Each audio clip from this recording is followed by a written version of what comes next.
Nope.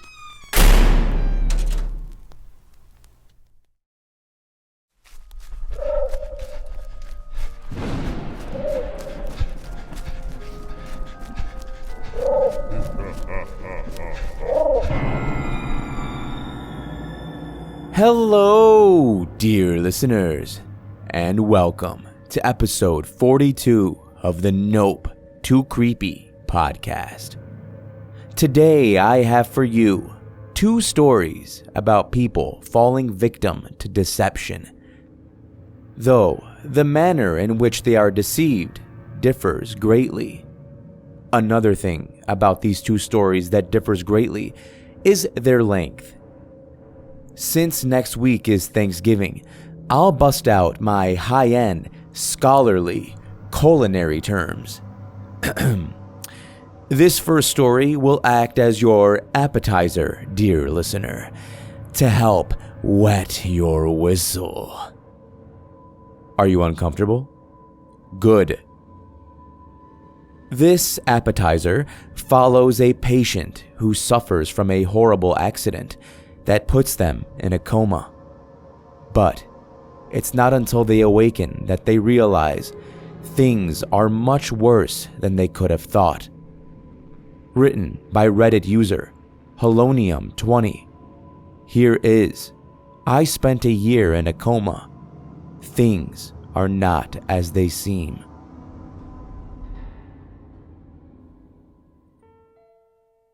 About a year and a half ago, I was in a terrible car accident that put me in a coma. Doctors said that I had such little brain activity that they thought I would never wake up. They said it was a miracle that I did, but that is a lie. The year I spent in the coma was not as peaceful as one would expect from how little activity there was in my brain. Rather, it was a time I spent as a prisoner. I lived out a life more horrifying than I could have imagined, in a world filled with creatures out of humanity's worst nightmares. Just thinking of the things I remember from that time sends an icy chill down my spine. No matter how much it scares me to remember these things, I need to share what happened and warn the world of it.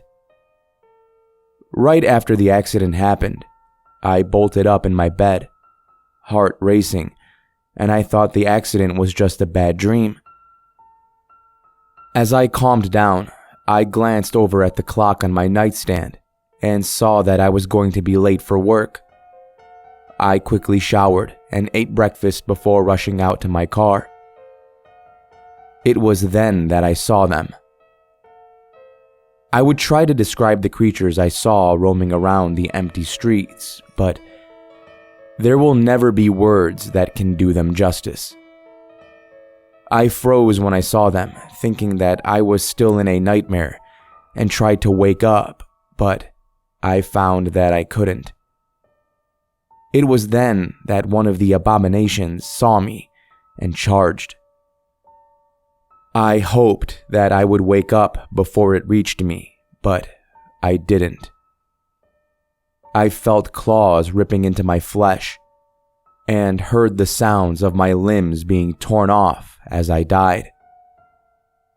Then I woke up in my bed, heart racing, before seeing that I was late for work. As I rushed out to my car, I saw my own head on the ground, face frozen in pain and terror. I tried to sprint back into my house, but I was caught before I had made it more than a couple of feet. Once again, I felt myself die as the monsters ripped me apart. Once again, I woke up, heart racing. I looked out of the window, uncaring of the time, and I saw the creatures still outside. I spent the next month hiding in my house before I ran out of food and starved to death. The remainder of the year was spent in an endless cycle of dying and waking up. I tried as hard as I could to escape, but nothing helped. One day I was hiding in my house. I suddenly woke up to find myself in a hospital bed, surrounded by doctors.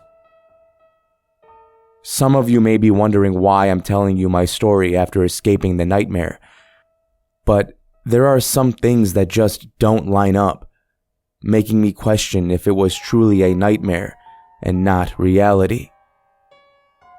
First, the date on my watch in the nightmare matched the time when I both fell into the coma and when I woke up, correct to the minute. Second, after I woke up, I began to see the creatures from my nightmare out of the corner of my eye. Third, I still fall asleep and find myself in the same twisted version of reality that I spent a year in. Sometimes I even wake up to find deep scars that weren't there when I fell asleep. And finally, the most convincing thing is that I'm not the only one to experience this. I've spoken to others who described the nightmare perfectly and even saw the same things out of the corner of their eye. That could be passed off as our imagination playing tricks on us, but it still does not explain why we saw the exact same thing at the exact same time. Combined, this makes me believe that what we lived through was not just a dream, but rather another version of reality, one that we can never truly escape.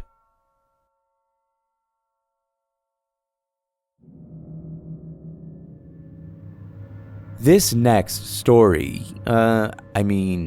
course, will be your main meal. While the first tale centered around deception of the mind, perhaps even deception of reality itself, your primary course will deal with a physical and tangible threat. But don't get the wrong idea. That does not mean things are much better. Join a young man who is facing financial issues, only to be presented with a strange but extremely charitable offer. Sadly, he quickly learns that sometimes, if something seems too good to be true, that's because it is, and you should run as fast as you can.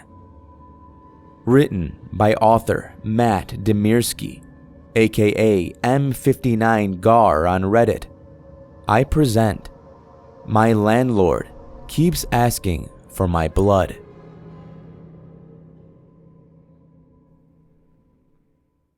Last January, I was fired from my job due to the pandemic.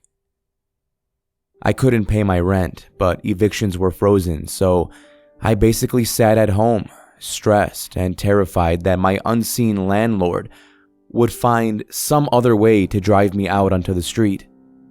I felt like my fears were coming true when he showed up unexpectedly one evening, but I opened the door to find a smiling, stooped-over old man wearing a disposable blue mask and baggy clothes that hung from his skeletal frame. "Thought I'd go around and meet my tenants, since we're all tied together for the time being," he told me, his voice quavering from age. "You can call me Mr. Durham." "It's nice to meet you," I lied, hiding my stress. "I'm sorry about not paying the rent this month. Everything's shut down, and I lost my job, and..." He waved away my excuses. "None of that, no worries. I'm an old bag of bones. What would I do with money?" He looked up, locking eyes with me, and took several seconds to lift his cheek for a wide smile I couldn't see behind his mask. "I'll waive your debt. All I ask is that you donate to a blood drive this month. Give back, I couldn't believe his generosity. "Really? That's so incredibly kind of you." He waved away my thanks the same way he shrugged off my excuses. "It's fine, no worries." He slowly gripped my wrist and squeezed it for a long moment. "Do you need me to send you some nice home-cooked meals? Got to keep your strength up in these trying times." Surprised at his physical contact, but as always, chronically incapable of accepting gifts, I shook my head. "I am all right. Thank you, though."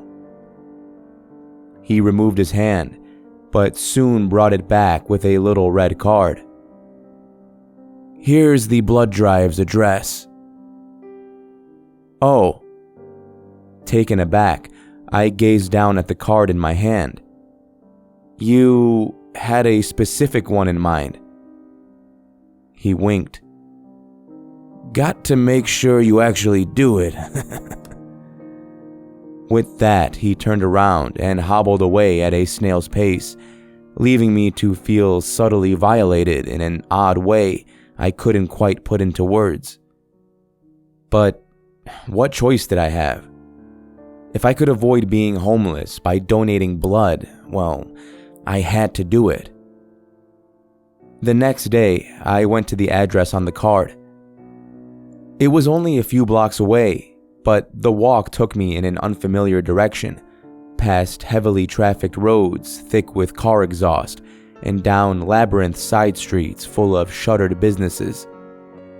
The directions on my phone told me to turn into a dead-end alley, but I stood there at the mouth for a couple of minutes, struggling with my trepidation. I could see the steel entranceway from here, and a small red sign.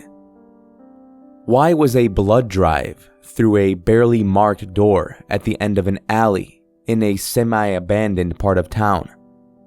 Nobody else went in or out while I waited, but the afternoon was wearing on, and I told myself to get it done before the sunset. I didn't want to walk home in the dark. After texting a friend my location in a semi-joking manner, I headed down the narrow, clean alley and grabbed the door handle. Within was a white waiting room. The chairs, the walls, the floor, all spotless ivory. A nurse with pale skin to match sat at a white desk reading a book. I couldn't see anything but her eyes behind her mask, and she ignored me until I walked up and said, Hi, I'm here to give blood." She glanced over her book, looking first at my hands, then around my upper body, as if she was expecting me to be holding something. Confused, I added, "For Mr. Durham?" "Ah." She turned in her chair, grabbed some forms, and handed them to me. "Fill these out." Not unexpected, I suppose. I sat in a chair and filled out the forms with a red pen, on edge because of how oddly silent the place was. I didn't hear anything beyond the waiting room, and I still saw nobody else enter or leave. I was definitely feeling nervous, but I thought through it. Why would anyone here hurt me? If I didn't return from this place, the authorities would immediately connect my disappearance to Mr. Durham because of the text I had sent my friend. On top of that, the nurse behind the desk was genuinely bored. I watched her out of the corner of my eye. If she was part of some organ thieving or human trafficking ring, she would be on edge, just like me. Instead, she just sat, reading.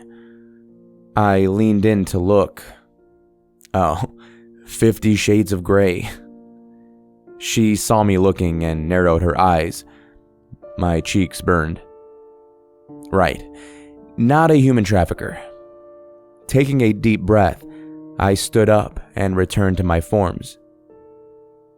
"Follow me," she said, leading me back through a set of pearl doors into a sterile hallway. I glanced back at the front desk, about to ask whether it was okay for her to leave it unattended, but it didn't seem like anyone else was coming in regardless. I followed her into a standard medical room and sat on the chair within. She had me make a fist and tense my arm. She cleaned a particular spot and then brought a very large needle toward me that was connected by a tube to a hanging bag. It was only as I felt that familiar enervation from having my blood drawn that a thought occurred to me. I hadn't asked for proof that Mr. Durham was actually my landlord. He could honestly have been anybody, walking up to apartment doors in search of suckers on behalf of... I lifted my head suddenly, fighting an overwhelming, draining feeling. "Take it easy," the nurse told me. "You passed out." She removed the needle and I blinked groggily. Am I done? "Yep, all done. See you next month." "Oh, I'm not coming back." I stopped halfway through my sentence. I'd assumed this was a one-time thing, but if it was in lieu of rent, it would have to be monthly, wouldn't it? She led me back to the front, and I stumbled into evening twilight, feeling light and shaky. Well, they didn't kill me or steal a kidney, right? I touched my abdomen. No surgery scars, thank God. Later that night, I sat around talking about it over a group video call with my friends. Feeling tipsy after a single beer, I explained what happened in dramatic fashion. The guys didn't seem to fully understand. One asked, "So, this Durham guy waived your rent, then asked you to donate blood as some sort of pay it forward thing?" "I don't know," I told them. "It was at this super shady and out of the way place. I was really scared." Another said, "Yeah, giving blood can be pretty scary sometimes. Did you pass out?" "I did, but..." I tried to explain why it had all felt so weird, but I suppose it was impossible to convey without having been there. They lightly teased me for fainting, then the topic moved on. For the next couple weeks, I moved on too, until rent time rolled around again. Without anything better to do, I just sat in my bedroom, waiting to see what would happen. Inevitably, on the second evening after rent had been due, a knock came on my door. I answered it to find Mr. Durham standing there. He wasn't quite so stooped over, and his voice was a little stronger. His eyes were intent above his mask. "The blood drive's expecting you." "Oh, right," I said wearily. "Instead of rent again." He nodded. "That's the deal." "I'll go tomorrow." "See that you do." Feeling odd all over again, I closed the door softly as he walked away. What had initially seemed like an act of charity and community now made me feel uncomfortable. Worse, I was starting to run low on savings, so I really did not have any choice. The next day, I went earlier in the afternoon than before. The same nurse was there, all but her eyes still hidden behind her mask. This time she was reading A Clockwork Orange. I didn't have to fill out any forms, but I still had to wait for some reason, until I realized she was just finishing her current page. She closed the book, stood, and said, "Follow me." I lifted my head, suddenly, fighting an overwhelming, draining feeling. "Take it easy," she told me. "You passed out again." I rose from the chair a bit early, almost accidentally pulling at the needle that was still in my arm. I was in the back room, though I couldn't quite remember walking in there. She put a small bandage on my arm, then let me stumble out. I felt very groggy, and it was nearly sunset. I was confused about the time, but I made my way home, fighting the urge to pass out again. Once I got there, I crashed in bed, and I only woke up the next day. Over a group video call, it was my friends that told me, "Aren't you supposed to wait 2 months in between blood donations? Maybe that's why you're so tired." I looked it up, and they were right. As my savings nearly emptied, I paced my apartment, not sure what to do. Over the next couple of weeks, I started eating less to save money, so my strength returned slowly. The inactivity sure wasn't helping. I busied myself with games and television, trying not to think about it. The evening after rent was due again, Mr. Durham knocked on my door. He was old as ever, but didn't seem so frail anymore. He told me simply, "The blood drive is expecting you." "I'm too weak," I told him. "It's too soon." "I'll have meals delivered," he countered. "Nice, full, hearty meals. On me. We'll keep your strength up." I frowned openly at him for the first time. "I'll find a way to pay you money." "Like I said, I don't want your money."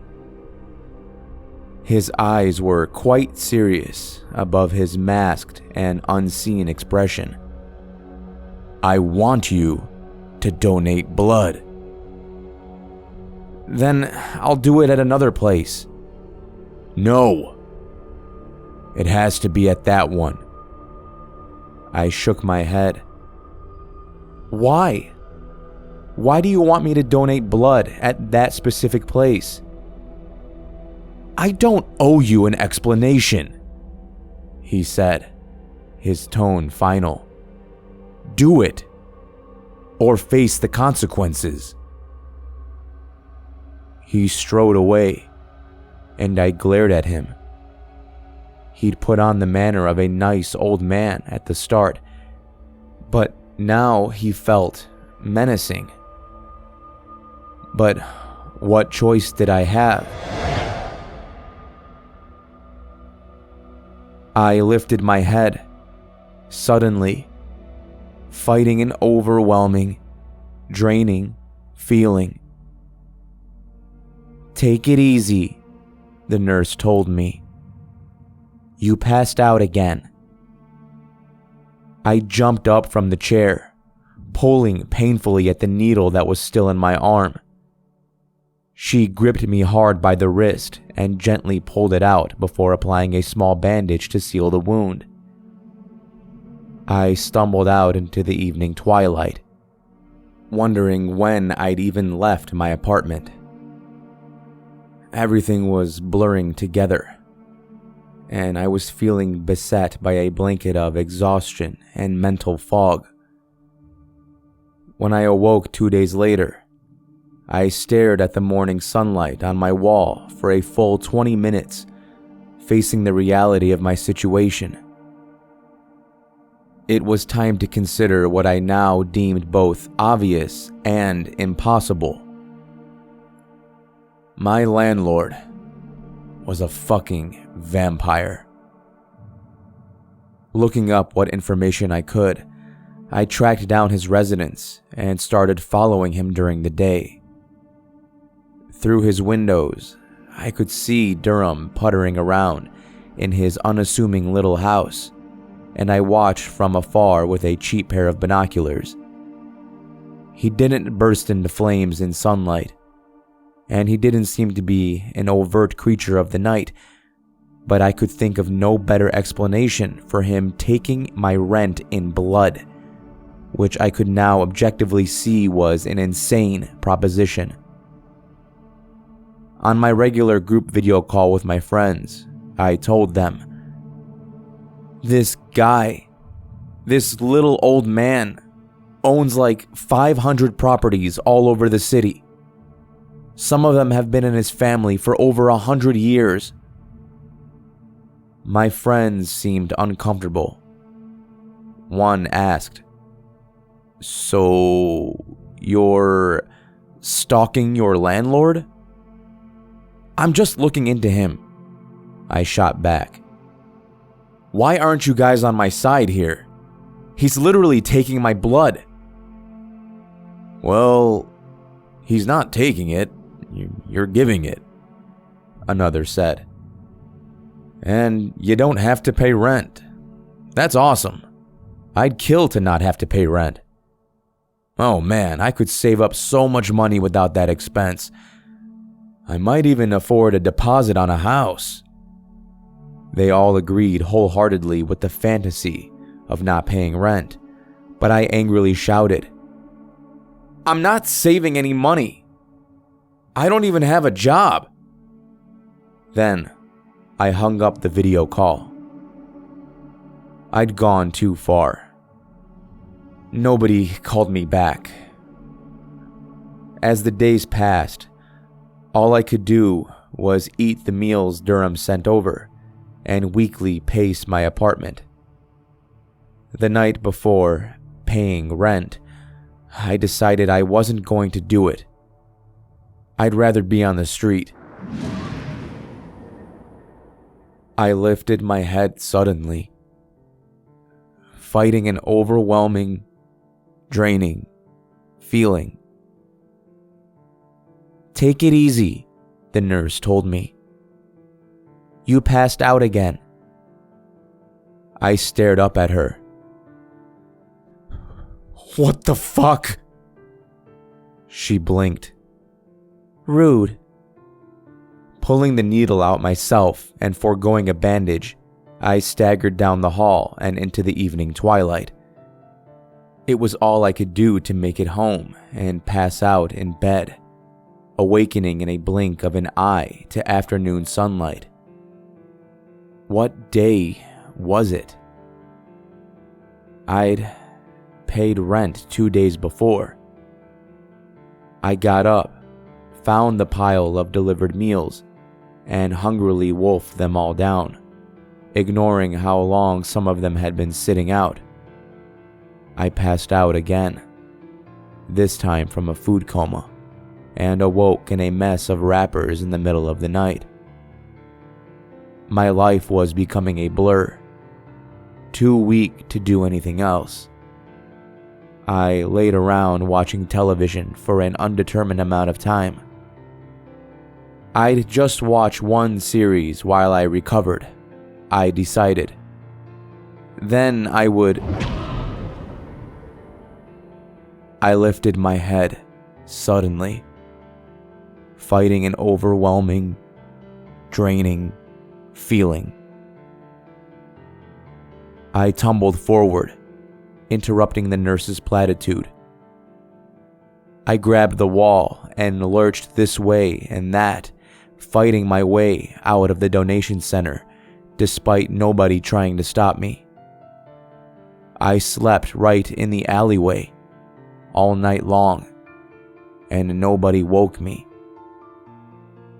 In the morning, I rose like a zombie and shuffled my way home. Where was all my time going? I could see my browser and location history on my phone. I'd been alive and awake doing things since this had begun, but it was all a haze in my mind. It was even a month later than I thought it was. I'd lost track of how many donations I'd given. I literally could not remember one of the times I'd been there. I had fantasies of grabbing a wooden stake and sneaking into Durham's place to put an end to this, the movie way. But the lag time on my motivation meant every time I set my mind to doing something, another month would pass before I even tried.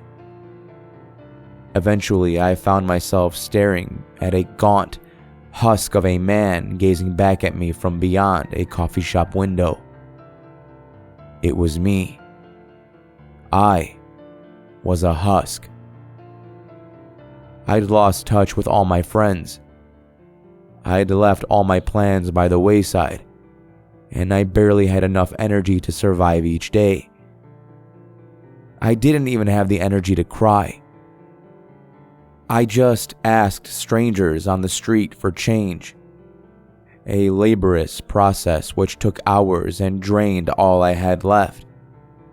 They were quite giving once they really noticed me and saw how sick and listless I was, but it took a lot of convincing to get anyone to actually look at me. With the money I gathered, I bought a bus ticket and crumpled in a rear seat.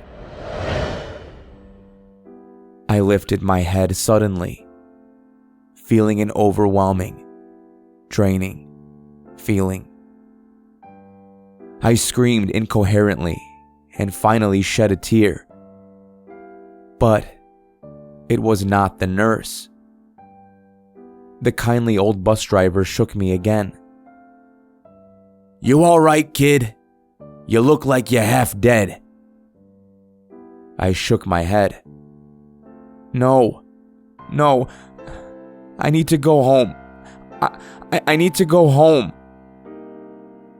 He glanced around at the empty bus, then back at me. Do you know where it is?"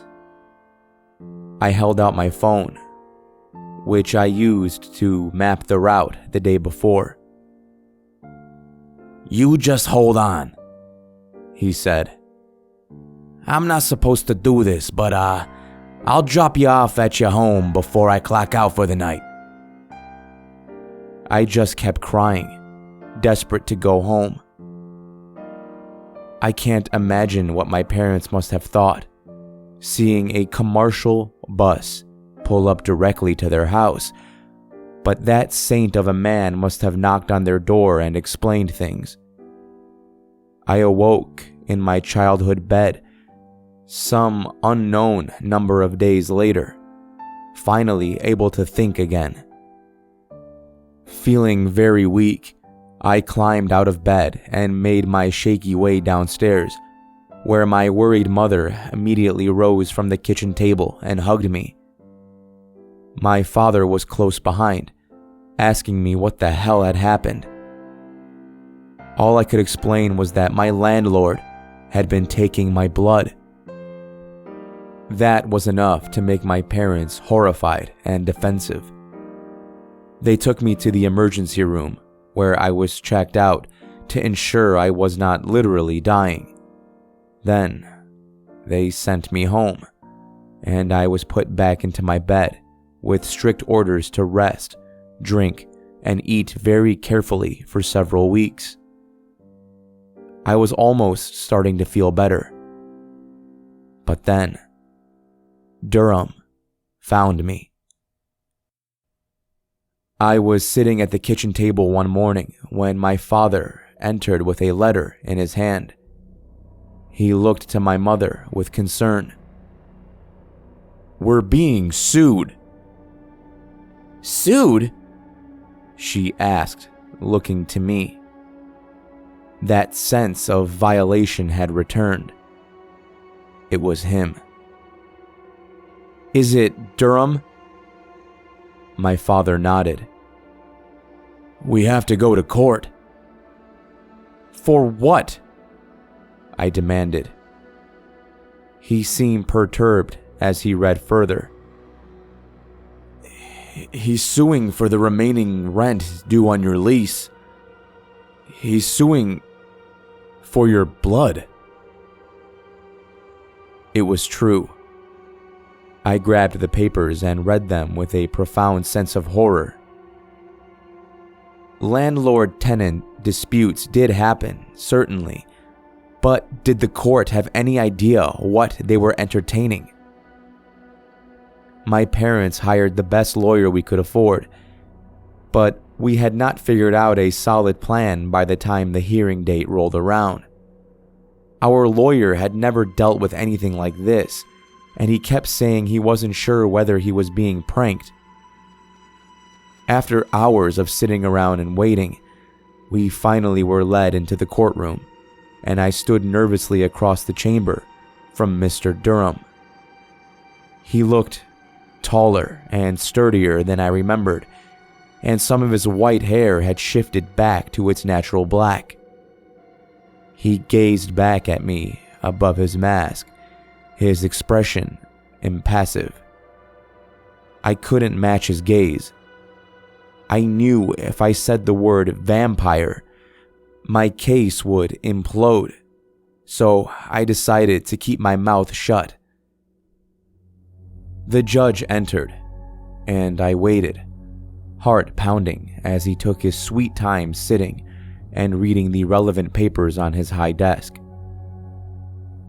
Could Durham hear my pulse racing in my ears? For some reason, I believed that he could. I felt like a prey animal, standing stock still near a predator. Finally, the judge looked over at me. "You're the tenant?" My lawyer elbowed me, and I said, Yes, Your Honor." "Did you sign these?" He held out some forms. My lawyer went forward, took them, and brought them back to me. I scanned over photocopies of paperwork the nurse had given me at my first blood donation.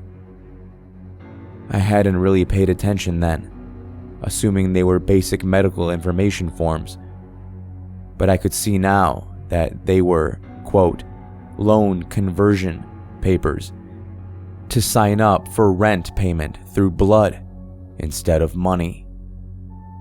My expression fell. "I mean, yes, I did, but I didn't know what I was signing."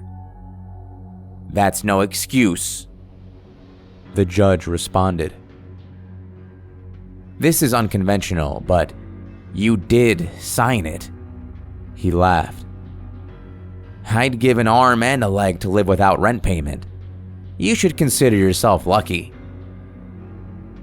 I looked to my lawyer, who shrugged. I saw him glance past me at Durham and nod a moment later. Horrified, it occurred to me that our top lawyer had been particularly useless at helping us, and that might have been for a reason. Taking a step away from him, I said, "I won't live in that man's apartment." "That's up to you," the judge told me, shaking his head. "But you still owe the rest of the year-long lease you signed. I see Mr. Durham here has even been feeding you out of his own pocket. It seems to me like you're a charity case that's trying to pull one over on this fine, upstanding citizen. I'm considering ordering a summary payment in full right now." I looked to my parents behind me, who seemed confused, while my lawyer remained silent. Putting two and two together, I protested. A full year of blood donations given all at once would drain me dry. It would literally kill me. The judge hesitated, Oh, right. Guess I didn't think about that. Such a strange case. He took another look at the papers. All right. What I'll do is make the full payment due immediately as a debt, but you can pay in installments with interest. Interest? I shot back, raising my voice. How can I pay interest on giving blood? I can only donate so much at a time, and then I have to wait. This will make me owe him indefinitely. That's for you and Mr. Durham to work out, I suppose. If you don't pay, I'll have you imprisoned, and then they'll just take it from you in there. The judge sighed and raised an eyebrow. You kids, I swear. You knew what you signed up for. Now it's your responsibility to pay what you owe. Raising my voice even louder, I lost my composure and shouted, Is this a fucking joke? This man is a vampire! Hey, now, listen here. Insults do not belong in this courtroom. I'm not insulting him, I screamed, getting desperate. I'm saying he's an actual, in-the-flesh vampire. Why the hell do you think he wants me to pay in blood? The judge balked. I felt like I was getting to him. And then I saw him glance over at Durham and askance. Mr. Durham nodded slightly. Oh. It was like that. The lawyer. The judge. This was all a sham. Mr. Durham owned 500 properties in this town, and who knew what else? I had walked into a death trap. I darted to the back, speaking to my parents. Mom, Dad, we gotta get out of here. We gotta move away. He's gonna drain me for the rest of my life. My dad seemed uncomfortable.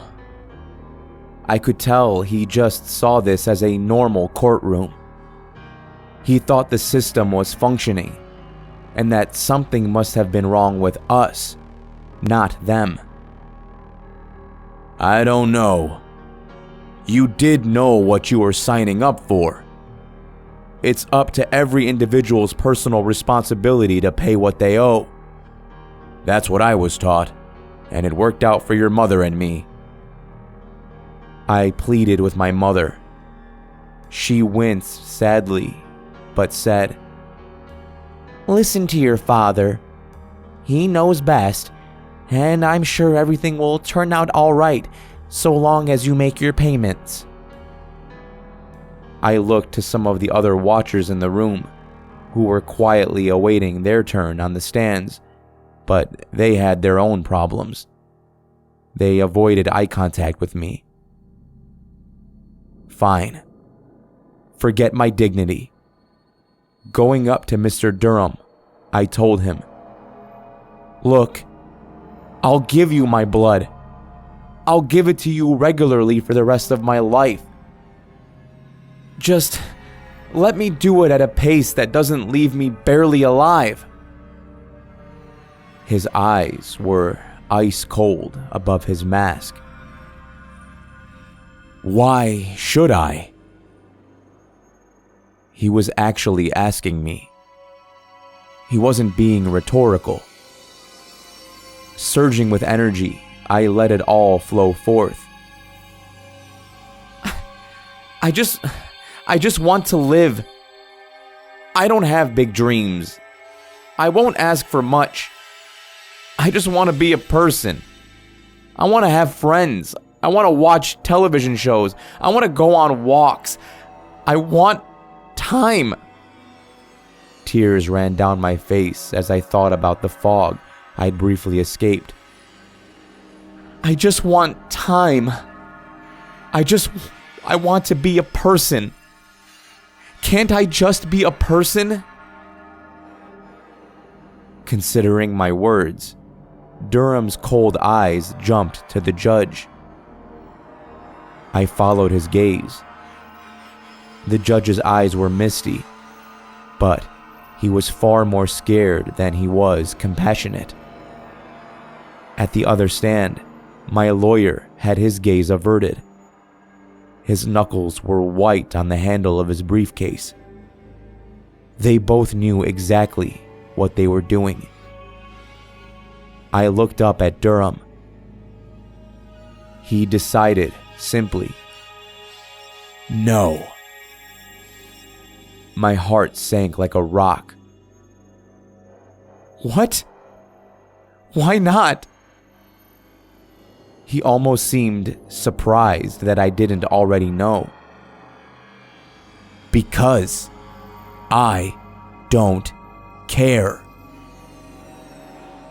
The judge said something by way of dismissal of the conversation, and I found myself being let out by my parents in a daze.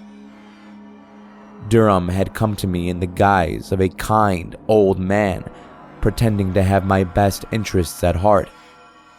But behind the act was an inhuman monster. He was going to drain every last drop of vitality from me and leave me a husk. And he didn't care one single bit. It was only on my stunned car ride home that I started receiving messages from my friends that had recently left me behind. They'd all heard about my case by word of mouth. Apparently, I'd set a precedent, and now they were all excited to convert their leases to paying in blood instead of money as well. It was the only way to get ahead, they said. Save enough money on rent, and maybe, just maybe, they could buy a house of their own and never have to pay rent again. It was the only way to beat the system. I lifted my head, slowly, no longer fighting the overwhelming, draining feeling.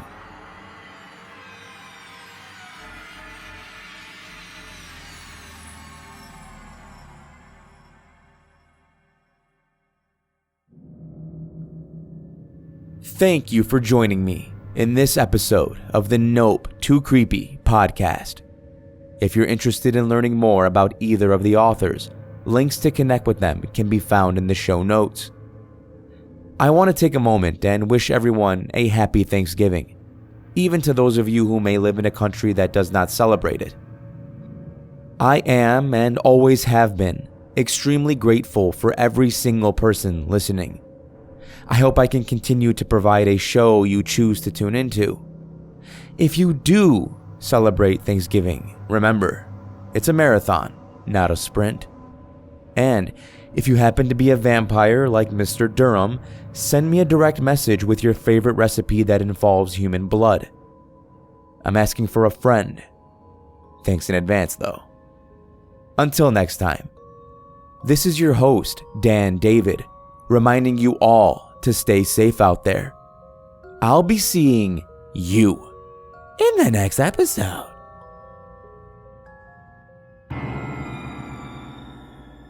Nope.